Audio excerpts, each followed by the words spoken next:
sungguh GBI yang masih di dalam perjalanan Tuhan, Engkau sertai bahkan di tempat ini, sehingga kami boleh bersama-sama menaikkan syukur kami di hadapan Tuhan.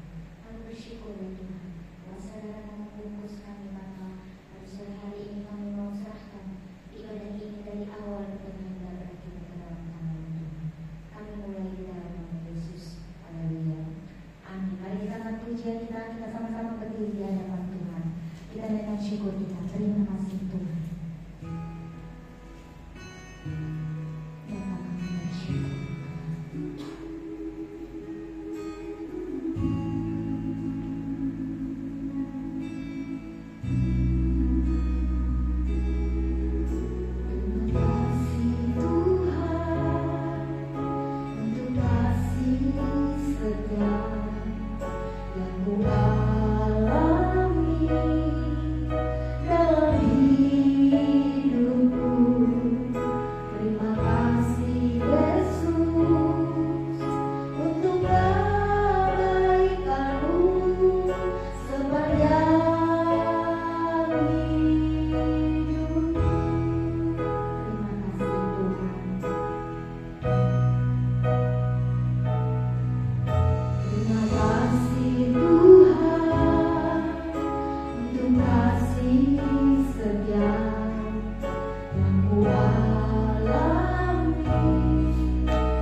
Terima kasih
Hidupku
Tuhan. Kalau tidak ada, kita akan lanjutkan memberikan persembahan. Sebelum kita memberi, mari kita satu di dalam doa. Tuhan Yesus, di pertengahan ibadah ini kami mau memberikan persembahan kami Bapa. Dengan Tuhan apa yang kami lakukan, kami berikan ini Tuhan boleh memperluas pekerjaan Tuhan di tempat ini. Dan Tuhan kembali memberkati seluruh GPI. Tuhan memberkati setiap usaha pekerjaan terlebih ibadah pelayanan di tempat ini Bapa. Kami siap memberi di dalam nama Tuhan Yesus. Haleluya. Amin.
Amsal 31 ayat 26. Begini firman Tuhan, Amsal 31 ayat 26. Ia membuka mulutnya dengan hikmat, ajaran kasih setia ada di lidahnya. Nah, ini bunyi firman Tuhan pada sore hari ini. Ini mungkin berbeda dengan Alkitab yang ada di tempat ibu sekalian, karena saya menggunakan terjemahan baru ya. Mungkin ada kalimat yang berbeda, tetapi tidak mengurangi arti dari firman Tuhan ini. Salam ya ibu dan saudara sekalian yang terkasih dalam Tuhan. Untuk sore hari ini saya mengambil judul wanita penyejuk hati dan pembawa damai. Nah, jadi kita sebagai wanita, sebagai ibu-ibu ya, sebagai perempuan diharapkan membawa damai dalam keluarga kita, membawa penyejuk di dalam hati kita dan juga di dalam keluarga kita.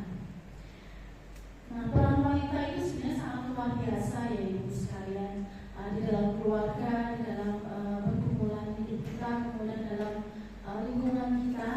Itu kalau saya ambil contoh seorang wanita atau perempuan sebagai rumah tangga. Nah, sini rumah menjadi surga yang penuh damai jika wanitanya atau jika perempuannya atau mungkin seorang ibu itu mempunyai hati yang selalu gembira, hati yang membawa damai, punya hati yang sejuk. Nah, tapi sebaliknya kalau misalnya ibu-ibunya ini atau wanita ini penuh hati yang dendam, penuh hati yang amarah, itu pasti dalam hidupnya, dalam keluarganya itu juga tidak ada damai. Ya. Jadi melalui ayat ini kita juga diingatkan bahwa setiap wanita, khususnya kita ya sebagai wanita Gereja Bethel Indonesia ya, itu menjadi penyejuk dan pembawa damai di tengah keluarga maupun di tengah-tengah lingkungan kita ketika kita hidup, di mana kita tempat tinggal, di mana kita berada, ataupun mungkin di tengah-tengah pekerjaan kita. Kita diharapkan membawa damai. Ya. Kemudian melalui firman Tuhan pada sore hari ini, saya mengambil 3 hal penting ya, dari satu ayat tadi. Yang pertama yang boleh kita pelajari sebagai wanita yang mempunyai karakter pembawa damai adalah perkataan yang membangun. Nah, ini tadi di dalam ayat 26 tadi, kalimat yang pertama, ia membuka mulutnya dengan hikmat. Nah, berarti kita harus punya hikmat. Hikmat apa? Yaitu perkataan yang membangun. Jadi kita sebagai wanita harus berkata-kata dengan baik ya, memperkatakan yang baik. Kemudian di sini kita tidak boleh menghakimi atau mengeluh, tapi di sini kita harus membangun ya. Kita punya lidah diberkati oleh Tuhan, kita punya mulut diberkati oleh Tuhan, sehingga apa yang kita sampaikan, apa yang kita keluarkan, apa yang kita cakapkan ya harus tidak bersembarangan. Yang paling tidak kita harus sesuai dengan firman Tuhan. Nah, kalau kita berbicara sesuai dengan firman Tuhan, di sini kita akan memberikan dampak yang positif kepada orang lain, atau mungkin dalam keluarga kita ya, khususnya sebagai ibu-ibu ya, atau sebagai perempuan atau wanita yang di dalam kehidupan berkeluarga. Nah, keluarga itu kan tidak hanya terdiri dari ibu aja, ada ayah, ada anak ya, kemudian mungkin ada anggota keluarga yang lain juga di sini. Nah, dari sini kita belajar ya, menahan diri untuk tidak memperkatakan yang buruk, tidak berkata yang jelek. Kemudian kita menahan untuk juga tidak, ya kalau ibu-ibu itu biasanya bergosip gitu ya. Nah, jadi kita menahan diri untuk tidak ikut-ikutan orang untuk selalu bergosip gitu. Nah, karena kalau sudah kita ikutan bergosip, ya tentunya nanti ada hal-hal yang terdampak untuk kita, yang tentunya pasti itu hal yang negatif. Jadi yang dari ayat ini kita belajar supaya menggunakan mulut kita yang benar ya, memuji Tuhan, memuliakan Tuhan, kemudian menguatkan keluarga, menghibur keluarga, atau mungkin keluarga lain yang kesusahan, kesedihan, kita hibur dengan mulut kita. Nah, di sini juga menguatkan anak-anak juga. Nah, apalagi kalau kita seorang ibu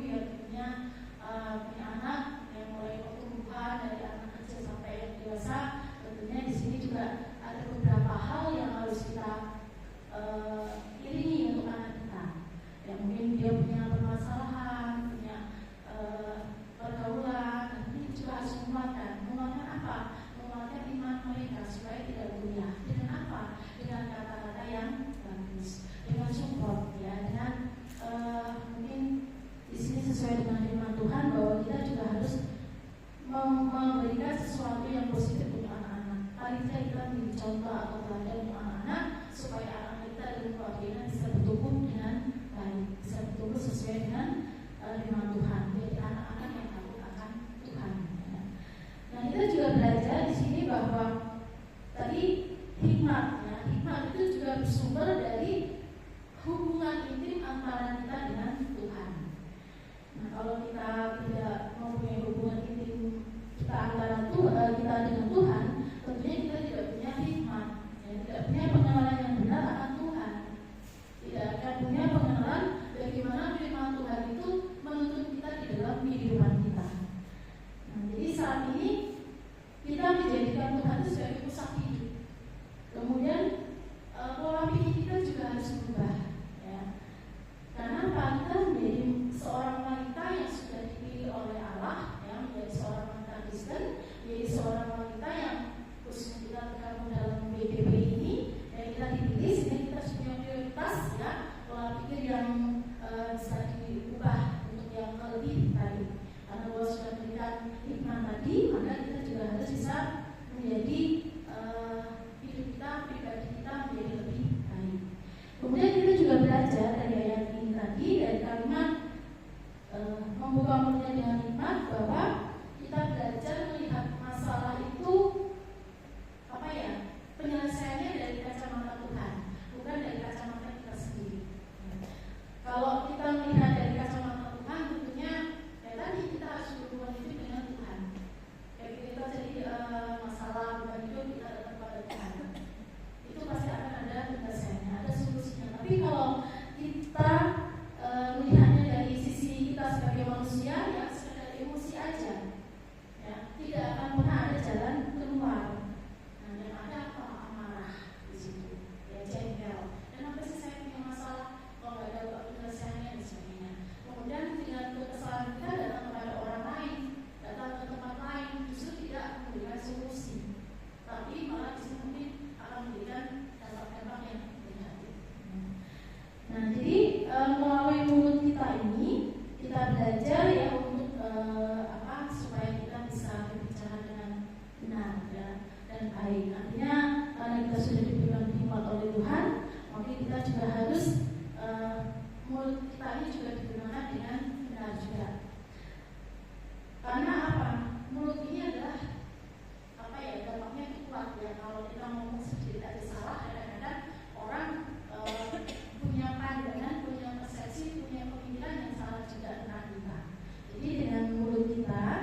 Tuhan itu sebagai sumber kekuatan hidupnya.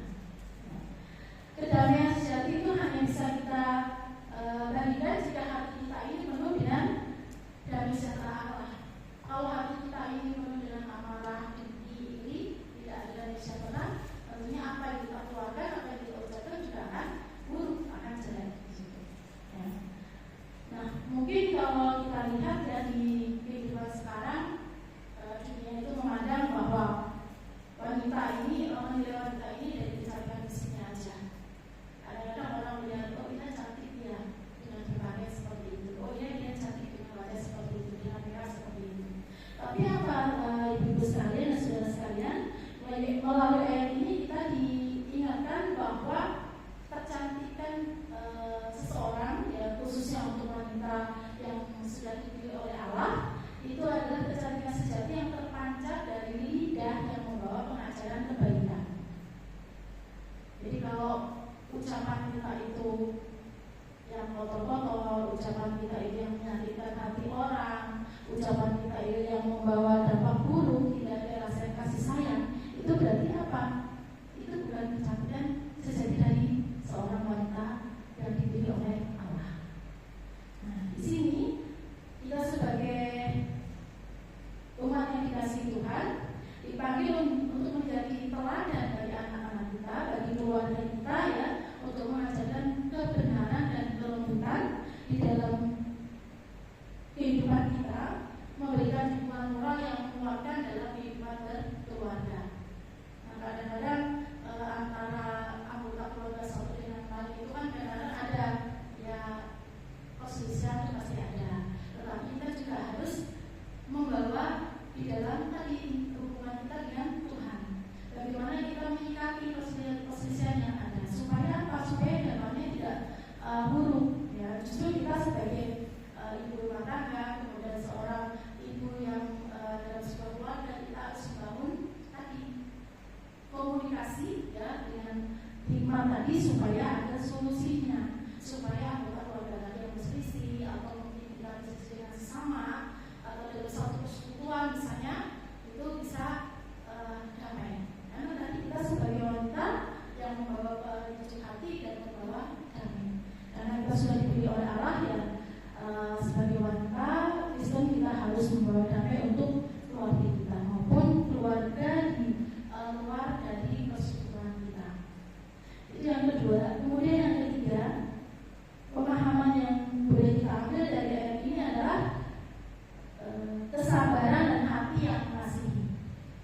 Nah, ketika kita menghadapi beban hidup, kemudian ketika kita menghadapi permasalahan yang mungkin terkait keluarga, terkait ekonomi, terkait pekerjaan misalnya, itu kita diajarkan oleh firman Tuhan itu tidak perlu khawatir. Ya. Jadi kita harus sabar menghadapi segala sesuatu yang ada. Kalau kita sabar, Tuhan pasti akan memberikan jalan keluar. Ya. Kalau kita berserah diri kepada Tuhan tadi, maka kita semakin dekat dengan Tuhan, kita intim dengan Tuhan. Sehingga Tuhan memampukan kita untuk menghadapi persoalan yang ada dalam hidup kita. Kita tidak akan jauh dari Tuhan. Justru malah dengan kesabaran ini yang kita jalani, Tuhan akan memberikan kekuatan kepada kita. Tuhan akan memberikan solusi jalan keluar dari setiap permasalahan yang kita hadapi. Jangan kita lari kepada orang, ya, jangan kita lari kepada sesuatu yang mungkin di luar sana memberikan hal-hal yang indah tapi secara instan, hal-hal yang cepat kita dapat, ya, tapi itu justru malah membuat kita itu jauh dari Tuhan. Kemudian kesabaran dan hati yang mengasihi adalah fondasi yang membangun hubungan kuat dan menjaga kedamaian hati. Dalam menjalani kehidupan yang penuh dengan tekanan dan tantangan dari orang lain, kita harus memadukan kesabaran ini tadi dengan kasih dari Tuhan. Kita sabar, Tuhan kasih kita kuat untuk menghadapi hidup. Apalagi kalau kita sebagai rumah tangga biasanya ya sudah memikirkan keluarga, memikirkan pekerjaan, memikirkan anak dan sebagainya. Itu kadang membuat kita pusing, gitu ya. Tapi kita harus sabar dengan hati yang tadi penuh kasih. Kalau ada kesabaran dan ada kasih, tentunya tadi ada damai dalam hidup kita. Kemudian Tuhan akan memberikan segala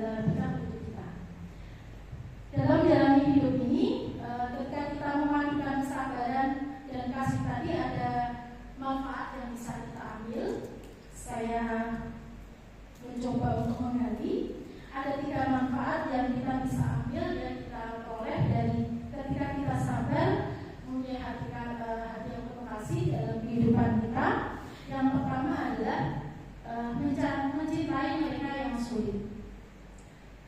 Ini kadang kalanya kesabaran kita itu diuji. Nah, mungkin ketika kita sedang tidak punya apa-apa misalnya, atau mungkin ketika kita sedang berhadapan dengan situasi yang tidak memungkinkan dalam kehidupan kita misalnya, kemudian ada orang lain atau mungkin anggota keluarga yang datang minta pertolongan kepada kita misalnya. Tapi dengan keterbatasan kita, ya, dengan kesabaran kita tadi, dengan hati yang kasih tadi, kita bisa membantu ke orang lain tadi. Ya. Nah, di sini berarti apa? Kita bisa minta mereka yang sulit. Kita punya kesulitan, tapi ada orang lain yang lebih sulit, tapi kita bisa membantu. Nah, berarti kita juga punya hati yang penuh dengan kasih. Kita mencintai orang lain yang lebih sulit dari kita. Jadi kalau misalnya ada orang lain yang perlu kita bantu, ya kalau misalnya kita masih mampu, ya kita bantu, ya kita diharapkan untuk membantu. Tapi kalau misalnya kita memang tidak bisa membantu, ya paling tidak tadi kita bisa membantu dengan perkataan yang benar, perkataan yang membangun, perkataan yang mensupport supaya tetap semangat dalam menjalani kehidupan, tidak mengambil jalan pintas. Kemudian yang kedua, tidak lemah dalam menghadapi kesulitan. Nah, kalau kita sabar tadi, maka kita mempunyai sikap hati yang kuat, ya. Sehingga apa? Kita kalau punya hati yang kuat, kita punya masalah, kita punya ketenangan hati. Kalau kita punya ketenangan hati, kita bisa memikirkan jalan keluar setiap masalah. Tapi kalau sudah hatinya beremosi, ada amarah, pikirannya kacau, busuk-busuk, ini apa? Jalan keluarnya nggak ada di sini. Yang penuh apa? Pikiran, jalan-jalan yang penuh dengan kegelapan. Nah, makanya sudah saya sampaikan ketika kita melihat medsos banyak sekali orang-orang yang akhirnya apa? Kemudian pergi ke tempat-tempat yang mungkin yang membawa jalan keluar untuk mereka. Tapi dampaknya apa? Dampaknya negatif itu dalam kehidupan mereka. Nah, karena tadi tidak ada ketenangan, tidak ada kesabaran ketika kita menghadapi permasalahan, menghadapi beban hidup. Apalagi kalau zaman sekarang ya, semua serba mahal, serba naik gitu. Kadang-kadang kita berpikir, saya sekarang misalnya, gajinya kok gak naik ya, padahal semuanya itu naik, harganya naik seperti itu. Ya, kadang-kadang berpikir juga seperti itu gitu. Tapi puji Tuhan dengan kesabaran, dengan ketelatenan juga ya, dengan berpikiran bahwa Tuhan pasti akan memberikan peluang. Kita tetap harus kuat, teguh di dalam Tuhan. Pasti bisa kok kita jalan itu. Nah, jadi kita harus punya kekuatan dalam kita menghadapi kesulitan. Percaya kepada Tuhan. Tentunya nanti dari setiap usia yang ada, setiap permasalahan yang ada, itu akan memberikan kita tuh hati yang ikhlas untuk menjalani itu. Kalau kita ikhlas ya, dalam menjalani apa yang dikasih Tuhan untuk kita, kita akan dapat hasilnya, akan dapat buahnya. Ya. Kemudian yang ketiga, manfaat yang ketiga ketika kita menjadi seorang yang sabar dan hati yang mengasihi. Yang ketiga adalah mempunyai hubungan yang sejati. Hubungan sejati dengan siapa? Dengan Tuhan. Sikap sabar dan murah hati serta kasih ini mencegah munculnya rasa iri, rasa amarah, rasa dendam, rasa dengki. Ya. Jadi apa? Kalau kita punya hubungan yang sejati dengan Tuhan, ya tadi kita punya pandangan yang bersih, punya pemikiran yang tenang, sehingga ada solusi yang kita dapatkan dari setiap permasalahan kita. Nah, kemudian kesimpulan dari firman Tuhan pada sore hari ini, Ibu dan saudara sekalian, bahwa kecantikan fisik itu akan pudar, ya. Namun wanita yang takut akan Tuhan akan selalu dipuji dan diberkati. Jadilah tiang doa bagi keluarga kita dan pembawa damai dimanapun Tuhan tempatkan kita, baik di keluarga, baik di pekerjaan kita, baik di dalam persekutuan kita. Kemudian ada satu yang bisa kita renungkan, saudara sekalian, nanti boleh direnungkan sendiri. Sudahkah ucapan kita menjadi berkat bagi keluarga, bagi suami, bagi anak-anak, dan dengan pelayanan kita. Puji Tuhan, firman Tuhan pada sore hari ini, yang ini yang bisa saya sampaikan, ini yang bisa saya bagikan. Biarlah firman Tuhan ini boleh menjadi kekuatan dan landasan dalam hidup kita sebagai seorang ibu, sebagai seorang perempuan, sebagai seorang wanita yang sudah dipanggil oleh Allah, menjadi wanita-wanita yang percaya kepada Allah. Mari kita berdoa. Kembali Bapa, kami datang kepada Tuhan. Kami mengucap syukur Tuhan atas berkat firman pada sore hari ini Tuhan. Biarlah firman ini boleh mengingatkan kami Bapa sebagai wanita-wanita Tuhan, sebagai ibu-ibu Tuhan, sebagai perempuan-perempuan Tuhan, untuk kami boleh menjadi wanita yang penuh kasih, menjadi wanita yang penuh hikmat Tuhan, menjadi wanita yang membawa damai Tuhan di dalam keluarga kami, di dalam persekutuan kami Tuhan, ataupun di dalam pekerjaan kami Tuhan.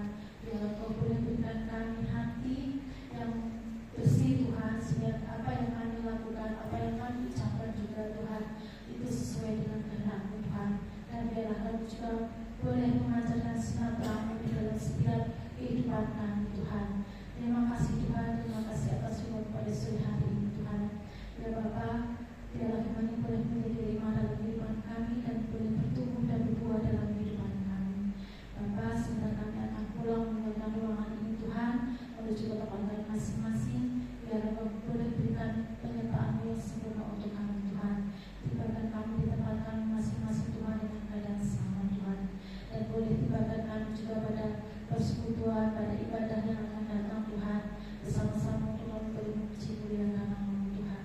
Terima kasih Tuhan, kami sudah berdoa dan mengucap syukur. Haleluya. Amin.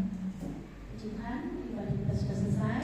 Untuk selanjutnya, jam 5 nanti ada undangan PWKI. Silakan bagi ibu atau saudara yang